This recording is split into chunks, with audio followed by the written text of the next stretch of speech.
Assalamu alaikum, урматтуу мегендештер, урматтуу Талант Алкыбулак YouTube каналынын көрөрмандары, урматтуу алайкал кыргыз элим. Биз канча 2 күн мурда тарттыкпы Талант, 2 күн, 3 күн мурда ушул жерден авторынктан, Ош авторыныгынан, Уна базарынан видео кайрылуу жасаганбыз. Бул жерден ушул 32 жалпы 32 ашкана. Азыр бул жерде канча? 6, 7, 8, 9, 10 ашкана бул жерде экен. Эми бул рынок чоң да. Уна базары аябай чоң. Жалпы Уна базары боюнча 32 ашкана бар экен. Бир эле ушул рынокто эмес. Бул корейский секция деп коет экен. Жалаң эле корейский машиналар сатылат экен. Ушул жерде, мына ушул жерде ашкана иштеткен поварлардын үнүн коомчулукка чалдырып бергенбиз. 32.500 сомдон айына ижара акча төлөйбүз. Аябай кымбат. Жумасына бир эле күн соода болот, бир эле күн иштейбиз. Аренда кредит төлөй албай, айтор жана налогун төлөй албай, кыйналып кеттик, карызга кирип кеттик деп даттанган болчу. Бүгүн жакшы кабар менен бөлүшкүбүз келип атат. Ошол эле чыгарылыштын экинчи сериясы. Учурдан пайдаланып биз ажообузга, Садыр Нуркожоевичке ыраазычылык билгибиз келет. Анткени блогерлерди салыктан бошотуп олтурат. 5 жылдык салык төлөмдөн жеңилдетүү, мындай бир блогерлердин баардыгына салыктан бошоткону бул Талант блогерге дагы кубанычтуу кабар болуп, 5 жыл налог төлөбөй, буюрса мындан ары ушул өзүнүн илим, билимин, тажрыйбасын, айтор керектүү технологияларын алып, ошол блогер дальнейшем кантип элге кызмат кылса болот, канткенде жакшы видеолор тартса болот, айтор өзүнө керектүү жагына, ошол налогун өзүнүн керектүү жагына иштетет. Ошондуктан биз блогерлерди салымдан бошотконуга ажообуз Садыр Нуркожоевке ыраазычылык билгибиз келет. Экинчи, Ош областынын губернаторуна, биринчи замы Мирлан Кубатбековичке, ама губернатор Заманкан Келдибековго ыраазычылык билгибиз келет. Анткени элдик салым менен биздин жалпы быйыл 4 көчөбүзгө өнүктүрүү фондунан жалпысынан 18,5 миллион каражат бөлүп беришти. Ноокат районунун Кыргыз Ата айыл өкмөтү Акбулак айылына быйыл 17 миллион каражат бөлүп берди. Ушул эле маселени биз Аманкан Келдибеков губернатордун биринчи замы Мирлан Кубатбековичке кирип, ушул эле маселени айтып чыкканбыз. Андан соң Жанар мырзага ыраазычылык билгибиз келет. Ош мэринин кайдыгери карабастан ошол жумушчуларды, ишкерлерди кабыл алып, булардын үнүн угуп, квадрат метрин 220 сомдон токтом чыгарышыптыр. Эми негизи шаардык кеңеш сессиясында бул жер каралып, квадрат метри 200 сомдон арендага берилген болчу экен. Ошого карабастан булар 300 канча сомдон төлөйсүңөр деп, ошондон улам нааразычылык пайда болуп, азыр эми 220 сомго токтошуптур. 20 сом ушул услугасына деп коштур. Жалпы 220 сомдон квадрат метрин. Ошондо дагы 22 миң канча? Айына 23 миңби ушундайдан тура келип калат экен. Айтор ыраазы. Азыр эми Жанар мырзага, досубузга ыраазычылык билгибиз келет. Ош шаарынын мэрине өзү жеке кабыл алып, ушул ишчилерди чын эле жумасына, то есть айына 4 эле күн иштесиңерби деп угуп көрүп, ал рыноктун базаркомун чакырып, ошол 220 сомго түшүртүрүп берди. Эми бул жерде чын эле мына көрүп атасыздар. Бүгүн суббота. Числанын 20-сы бүгүн суббота, обед учуру. Сатарман деле жок, аларман деле жок. Мына көрүп атасыздар. Карак, көрсөтсөң, пустой. Пустой. Бир эле эртең воскресенье күнү ушул жерде соода болот. Алармандар дагы, сатармандар дагы ушул жерде болот деп айтып атышат. Башка күнү, мына суббота күнү деле көрүп атасыздар, пустой. Эми азыр реалдуу картинканы көрсөтүп беребиз. Ар бир ашканага кирип көрсөтүп чалдырып берели, алардын үнү канча, алардын маанайы кандай. Чын эле пустой да. Жок. аларман дагы жок, сатарман дагы жок. Эгерде аларман, сатарман жок болсо, бул жерде соода болбосо, буларда кандай соода болсун? Түшүрүңүздөр кана. Бисмилlah. Ассаламу алейкум. Эжеке саламатсызбы? Амансызбы? Тынчсызбы? Кандайсыз? Соода жакшыбы? Маанайыңыз кандай? Ассаламу алейкум. Бол, тамактана бериңиз байке. Соода көрүп турасыздар, мына клиент аябай көп. Ушундай эле, эгерде суббота күнү ушундай пустой болсо, ушундай. бир эле адам тамактанып отурат. Бардык эле ашканада ушул көрүнүш окшойт, да? Бар ашканада ушул көрүнүш. Бирок ушу биздин үнүбүздү угуп, бизге ошо түшүрүп берген Жанар Акаевге рахмат, анан сиздерге рахмат. Ошо немени биздин айткан немебизди ордуна коюп келип, үнүбүздү жеткирип, карапайым элдин үнүн жеткирип, Талант Акбулак каналына терең ыраазычылык айтабыз. Ушу неме Жапалак унаа базарынын жамаатынын атынан. Ооруңуздар дайыма ошентип элдин керегине жарап жүрө бериңиздер. Жанар Акаев мырзабызга да рахмат. Биздин үнүбүздү сиздердин каналыңыздардан көрүп, сразу реакция берип, эми аз болсо дагы шүгүр дейбиз. Эми Жанар Акаев өзү деле билчү эмес экен буга чейин биздин жетпейт, чынына жетпейт да. Жеткиз, ошон үчүн биз мына коомчулук алып чыгып жеткизип атабыз да бийликке. Алар билсе, кандай кабыл алдык? Вот реально, вот действительно ал билбейт болчу да. Билгенден кийин биз кирдик, унаа базардан деп кирип айттык. Анан биз бир айда 4 эле күн жумуш болот десек, кайра чочуп турады. 4 эле күнбү? Ой, 4 эле күн иштейсиңерби деп. Анан бир айда 4 эле күн жумуш болот бизге.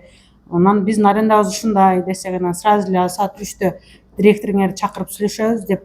Өзү биз 200 сомдон деп сурандык эле. Анан ушул суубузду, мусорубузду, канализациябызды кошуп туруп 220 сомго бекитип берди. Эң сонун. Ошондо жалпы 108 квадрат метр аянт болсо, 220 сом болсо 23.760 сомго түшүрүп берди да. 8.000 сом акча түшүрүп берди. Эми ол деле болсо биздин ушул немебизге, налогубузга кичине болсо дагы жардам да. Налогубуз деле бир айда 14.000-12.000 айланып кетип атпайбы? Ижара маселеси ошондо 8.000ге арзандаптыр да. Биз 10.000 сурандык эле. 10.000 сурандык. Бирок бул жерде жана мусор, суу деп атпайсызбы? Коммуналдык услугасы ичинде болот, ал и так төлөнчү да. И так мурун төлөнчү. Төлөнчү, отдельный төлөнчү. Сонун эле итого 10.000 түшүп эле берип турам да. Өзү биз башында деле айтканбыз, жеринде көрүп, биздин иштеп атканыбызды көрүңүздөр, ушундай бизде суббота күнү иш болбойт. Хотя мурун буга чейинки мурунку базарыбызда суббота күнү кадимкидей адам болчу эле да. Азыр мына Ош шаарынын эң кирешелүү булагы ушу унаа базары болгондон кийин бул жерге дагы кичине көңүл буруп коюуларын суранабыз. Ушу сиздердин ушу ыраазычылык видеоңуздарды неме кылып, эмне эле колдонуп айтып кетүү, учурдан пайдаланганыңыз келип атат. Пайдаланып айтып кетейин. Ушу мына суббота күнү да бизди кичине жандандырып берсеңиздер, аябай жакшы болмок. Суббота күнү алдын биз мисалы машиналар бул маалда кирип, мына жер толчу эле да. Азыр мына ходдору кымбат болгондуктан эл дагы ушу суббота күнү түнкү саат 12-ни күтүшөт да. Түнкү саат 12 болгондон кийин анан машиналарын алып кирип башташат. Себеп 12ден кийин эмне болот? Арзан болот. Мисалы бүгүн машиналарын алып кирсе, эртең алып чыга турган болсо 1,5 миң акча төлөп калат. Демек суткасына. Суббота күнү төлөнбөйт да. 12ден кийин воскресенье бир күн төлөт. То есть соода бир эле күн болот, воскресенье. Эл түнкү 12ден кийин алып кире турбай бир эле күнгө төлөш үчүн. 750 сом ошондо бир күнгө. 850. Суббота алып кирсең 850. Суббота алып кирсең 850. 12ден кийин алып кирсең 500 сом. 500 сом эле төлөйсүң. Ошол жагы да бизге сал минуска кетип атат да. Мисалы азыр ушуна бул жерде сооданын болбогондугу, алар сатармандын, алармандын жоктугуна ушул дагы чоң бир себепкер турбайбы? 2 күнгө 1,5 миң төлөш. Сатпай калса 1,5 миң кайдан төлөйт байкуш? Акча керек болуп машинаны саткан алып келет да. Ошол дагы ошо. Сена дагы бул чоң вопрос экен, Мен ойлойм эми эл сынчы таразы, эл комментарийга жазса, сена маселесин да балким арзандатып чыгат. Ошол жагында жок. Мурункудай кылып эле сал арзаныраак кылып койсо, элдин агымы көбөйсө, өздөрүнө деле плюс, бизге деле плюс болмок да. Эми бул Ош шаары боюнча жалпы киреше булагы ушул жер экен да. Көп. Эң основной туура. Основной киреше булагы ушул жерде. Макул эжеке, рахмат. Соодаңыздарга береке. Сиздерге да Алла разы болсун. Амин, амин. Рахмат. Биз ар дайым эл кызматында. ар дайым ушинтип Биз менен бирге болуңуздар. Карапайым эл менен бирге болгондоруңузга рахмат сиздерге. Рахмат. Тапканыңыздарга береке. Биз кийинки эмелерге да киреличи, действительно ушундай көрүнүш окшойт. Бардыгында эле ушундай көрүнүшпү? Ушундай урматтуу мекендештер, талант аплайт каналынын көрөрмандары, биз менен бирге болуңуздар, бизден алыстабаңыздар. Биз кийинки жок. Бул жак кимки бул?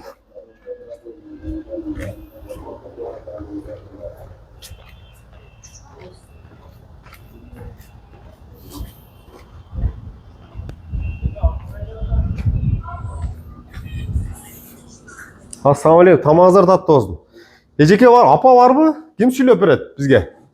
Келиңиз. Саламатсызбы? Амансыздарбы? Саламатсызбы? Сиздерде деле көрүнүш бардыңар деле ошондой окшойт, а? Клиент жок. Клиент жок, ооба. Айткан буга Машина кирбесе, клиент дагы кирбейт да бизге. азыр биз жогору жакта как раз силердин үстүңөрдөгү эже түшүндүрүп берди. Бул жерде эмне себептен суббота күнү сатарманда аларманда жок. Түнкү саат 12-ни күтүп турбайбы, чтобы 2 күнгө 1,5 төлөп калбаш үчүн Ооба. основной поток 12ден кийин кирет экен. Ооба. Көпчүлүк машиналар 12ден кийин кирет. Анан кийин базар күндө эле анча деле кирбейт ат азыр, немелер көбөйүпчү. Сырттагы частный машина салондору автосалондор көбөйүп кетти да. Көбөйүп кетип. Инстаграм баракча менен эле иштеп атышат азыр. Ооба, ошондой болуп калды. Анан мына мэрибизге рахмат, Алла разы болсун. Кичине болсо дагы түшүрүп бериптир. Мына машина базардын директоруна дагы Алла разы болсун. Биздин ишибизди караштырып түшүрүп бериптир. Кайдыгер карабастан, четке калып койбостон үнүңөрдү угуп арзандатып берип. Жеңилдик айына 8.000 бул чоң эле жеңилдик го дейм сиздерге. Ооба, айына мурун 9.000 ашыкча төлөп жүрсөк, эми 9.000 азайтып берди да ооба. Налогко жардам болуп кала турган болуптур, а? Макул, соодаңыздарга, тапканыңыздарга береке. Тамагыңыздар таттуу болсун. 3 клиент бар экен бул жерде. Бул жерде азыр негизи эми эртең негизи воскресенье дагы бир тартып кетишибиз керек экен бул жердечи. Воскресенье бул жерде соода кандай болот? Сатармандар, алармандар кандай болот? Кафенин ичинде соода кандай болот? Азыр 800 суббота күнү де 850 сом дейт. Машина сатканы 850 сом. Азыр сыртта частный жанагы автосалондор мен билгенден 300 сом, 500 сом, эң эле жана популярный болуп подписчикти көбөйтүп алгандар. Алар деген канча? Алар эң кымбаты 1000 сом болсо керек. Соцсет аркылуу эле адамдар машинаны сатып алып атат. 300 сом менен машина сатса, например, бизде Нокат авто өзүнүн инилери иштейт. Канча 300 сом менен эле реклама кылып берет. Бул жерге келип эле Нокаттан келип, Нокаттык адам сатып атышы мүмкүн, Нокаттык келип эле Нокаттан сатып алышы мүмкүн. Андан көрө чындап эле ошол жакта соцсет аркылуу эле реклама кылса, бул жака келип отурбай Нокаттыктын эле машинасын ошол жерде эле арзан баада сатып алып, бул жака келип отуруп, бул жака келишиң үчүн азыр 1000 сом бензин 100 сом болот.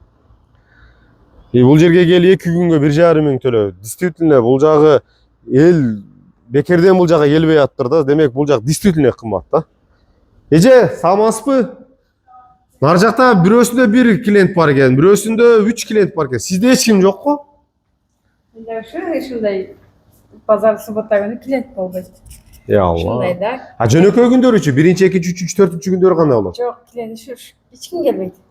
Абсолютно ушундай пусто. Эгер суббота бүгүн ушундай пусто боло калса, көрсөтсөң, пусто. Суббота күнү ушундайбыз. Базар күнү ошо 9га чейин болот.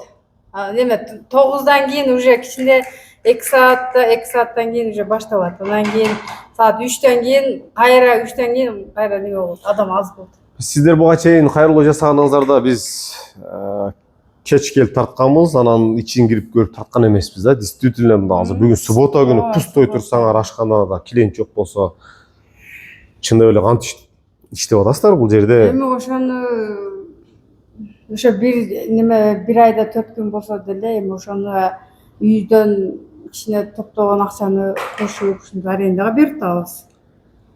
Мана кандай Ханседагы все-таки канча 8.000би же 9.000би түшүп бериптир, а? Жанарымызда 8.000 түшүп берип. Кубанычтасыздарбы? Ошого болсо ыраазысыздарбы? Ооба, ошого болсо дагы ыраазыбыз. Немеси капачылык жок. Жакшы. Şu tüyün tırgılık kıltas deyinde. Жакшы ниет кыла береличи, ниет. Niyet va- niyet kılıp duraylı. Жақсы Aa. niyet baylı. Сырттагы частный эмеле помех берип атыптыр да бул жергечи. Эми буга да чара көрөт болуш керек. Билбейм, негизи элге бир чети жардам. Например, Нокатта бизде Нокат шу авторынок деп, автобазар деп өзүнүн энелери ачкан. Келесиң жана инстан баракчасына 300 сом эле реклама кылып берет. Күнүгө ошол жерде соода болуп атканын көрөбүз да. Элге эми бул жеңилдик, аларды жаптырып койсоң бул жерди ойлоп, бюджетке бул акча түшсүн деп. Анда все равно карапайым элге чөнтөгүнө зыян экен. Алар деле иштеп, булар деле иштеп, булар доступный сена коюш керек го дейм. 2 күнгө 1,5 миң. Азыр 12ден кийин адамдар кирет дейт. Суббота күнү практически пустой экен да. Ооба, пустой. Анан 12ден кийин кирет да, бирок ошо баягы өздөрүнүн немеси чөнтөгүнө карап анан кийин киришет да. Ооба да. 12ден кийин адам болбойт да негизи. Негизи рынокто только воскресенье болобу. Ошон үчүн воскресенье 12, суббота 12ден кийин күтүшөт турбай. У нас пустой турбай полёда. Макул эжеке? Ыраазычылык кандай? Кимге? Мэрибизге ыраазычылык билдиресизби? Үнүңүздөрдү угуптур. Молодец. Чокул арада сиздерди кабыл алып, бизди колдойбуз дегени чын экен. Ага ишендик. Чоң рахмат. Ушунча 8 миң болсо дагы кичине бизге пайда да. 8 миң бул бир жарандын айлык маянасы. Бизде мугалимдерди мектепте иштеген жана бала бакчада иштегендердин 8 миң айлык да, чыныгында бир адамдын айлыгы. Бизде айылда ошондой. Чоң акча бул билинбеген мененчи. Чоң акча. Кыйла эле жардам болуп тура. Кыйла жардам болду. Макул, тапканыңызга береке жеке. Рахмат. Хоп, тынч болуңуздар. Жакшы ниет кыла берелим, буйруса жакшы болуп кететтир. Арзандатып турган болсо, сен аны арзандатыш керек го дейм, бул жерге 1,5 миңге. Азыр бардык эле райондордо, региондордо ошо частный автосалондор катуу иштеп атат да. Ассаламу алейкум. Эне мана, амансызбы? Бул жер силерби? Биз. Силерде деле пустойго эч ким жок, а? Ооба, кичине ошо субботасы, сенечне болтасы. Жөнөкөй күндөрчү. 1-2, 3, 4 күндөрү кандай болот? Абсолютно жок. Бир эле суббота, воскресенье күнү иштейт экенсиңер да. Суббота күнү даярданабыз, эртең иш болот да. Жаңылык кандай? Рахмат. 8 миң арзандатып бериптир, э? Ооба, жакшы болду. Мэр. Чоң рахмат сиздерге. Жанар Акаевка чоң рахмат. Бизге түшүрүп бергениңиз. Молодец. Ишиңерге Аллах береке берсин. Рахмат. Жакшы болуп кететтир. Ишиңиздерге ийгилик. Рахмат Чоң чоң. рахмат. Алла разы болсун. Амин. Рахмат чоң. Үмүт кылабыз эми буйруса. Арзандатып кала турган болсо, машинаны сатканы бул жерге киришти арзандатып турган болсо, машиналар кире башташ керек деп, бул жака машина кирбесе чын эле бул ашканада бул жерде сатарман, аларман жок болсо булар кантип соода кылмак. Мына жуучу жай дейт, өзүн тейлөө дейт. Өзүн өзү тейлөө. Ассаламу алейкум. Байке, ассаламу алейкум. Сизде дагы пустой го байке, а? Эч ким жок. 6-чы күн бош болот да. 6-чы күнү ушундай бош турсаңыздар, жөнөкөй күндөрү деле абсолютно бош экенсиздер да. Аптасына бир эле күн иш да. Кудай кааласа. Мына машина деле жок. Пустой. Действительно пустой. Жанар мырза кабыл алыптыр сиздерди. 8 миң арзандатып болуптур. Алла разы Кандай болсун. кабыл алдыңыздар? Жакшы болду. Мэрияга ыраазычылык. Жакшы болду. Депутат. Жакшы. Алла разы болсун. Амин. Ошолордон иштеген иштерине ийгилик мэрияга да. Жакшы, үнүңүздөрдү угуп, сиздер тура түшүнүп 8 миң арзандатып берди. Рахмат. Тапканыңызга береке, соодаңыз болсун эми. Действительно суббота күнү пустой. Бардыгыңар деле пустой окшойсуңар, а? Ой. Шеф, ассаламу алейкум. Амансызбы, тынчсызбы? Бул жерде сизби? Ооба, биз иштейбиз. Айке, баштан баштап келатабыз да. Практически бирөөсүндө 3 адам отурат, бирөөсүндө 1 адам. Калган үчөөнүндө абсолютно эч ким жок. Сиздерде кандай? Bizde hazır 3 adam geldi. 3 adam geldi. Bugün saattan beri şurada. Köpten beri işteyiz bir yerde? Biz bir yerde pazar açılgandan beri 2013'ten beri işteyiz şu yerde. Murda bir şeyde pazarda bayağı melis malında işlegenmiz. Böyle bunlar nemede alıp Cengiz doktoru bayıp kurup verdi jakşını. Lökköy konstruksiya kılıp verdi bardadan. İçinde mebeli inventaların bardağını özü satıp aldık. Arendası köylü, arendasını ötkünü sülöstü. Ramlalar diye bunlar çıkara atadı onlar. Bulardı kim tek? Biz Kim öz Pavlon iyilerdi. Kalagan şey kılıp vergen bayağı mermalında. Belki eski olmadı. Bul darakты sizler özüңөр tüktüңөр mü? Özbekten köle köle de mına azizler mına salkında geldinger. Günün sıkta otura albaysın bir yerden aynı ettiğara. Bul kança turat eкен biri? Mına o? Bir tau kança turat?